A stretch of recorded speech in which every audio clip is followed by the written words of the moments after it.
welcome to NextGen Nordics 2022. I'm kindly joined now by Angela Hultberg from Kearney. Angela, thank you very much for speaking with me. I know you've just come off your panel talking about ESG, and that's what I want to home in on you with today. So tell us, what did you cover in your panel session, and what were the sort of key takeaways, the headlines? Oh, we covered a lot of ground, actually. It was an interesting discussion. I think we covered the necessity of working with ESG for it not to be just a tick in the box exercise, not coming at ESG from a compliance point of view. It's just such a wasted opportunity, but really that you need to view ESG as business development, not sustainability, not an extra on the side, but really embed it throughout your business. And that goes, for the E and the S and the G. I think that's sort of the main takeaway. Embed it, work to make it good business. All right, and we're in Stockholm after all, so what sort of impact is this having on the Nordics payments ecosystem in particular then, and those business models that we're seeing? I mean, we are seeing a lot of development. Are we seeing it as fast as I would like? No, maybe not. But obviously we're seeing investments flooding into this space, right? This is where a lot of investors, a lot of venture capital looking for sustainable businesses, because they'll be around and they'll make a lot of money most probably. I mean, by now investing in fossil fuels, dated internal combustion engine, things like that seems very much like investing in an electric typewriter, right? You can have the best electric typewriter on the market, not going to do you much good. And I think we now also see financial services is also becoming an enabler for all other industries to really help the transition to more sustainable business models. And this is, it's a fantastic opportunity.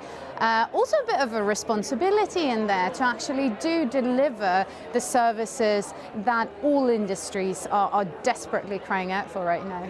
Sure. And with this topic, you want to approach it from a positive angle, but it's worth noting some of those big challenges that you covered in the panel session. So perhaps you could expand on those. I mean, if it was super easy, we'd be done by now, right? Of course, it's challenging, it's hard. Absolutely does not mean we get to not do it. And I think if we invest that time, those resources, that money now, we will get it back many times over in the future. But of course, working with diversity, working with inclusion, that takes time.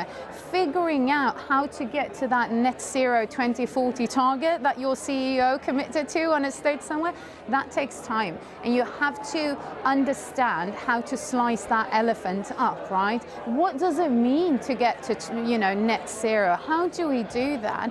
And I think it is overwhelming. Like you said, I'm coming at it from a very positive point of view because I'm no longer overwhelmed. But for many, it's like, it just dawns on you, and then you get the reports like the world is going to end in 3 years unless we do this and that. And I think it's about understanding, okay, what is it actionable that I need to do? How do I measure it? How do I embed it throughout my organization? How do I make sure every single business leader is measured on this and has a responsibility and feels the accountability? And that will make it so much easier. And once you start seeing the results, then it gets really easy. Then people are like, okay, this is actually really good business. This is helping us. This is, investing in future growth, finding new revenue streams. And that makes it so much easier and so much more fun than just worrying about, am I doing enough? So still a way to go, but some very good advice weaved in there as well, Angela.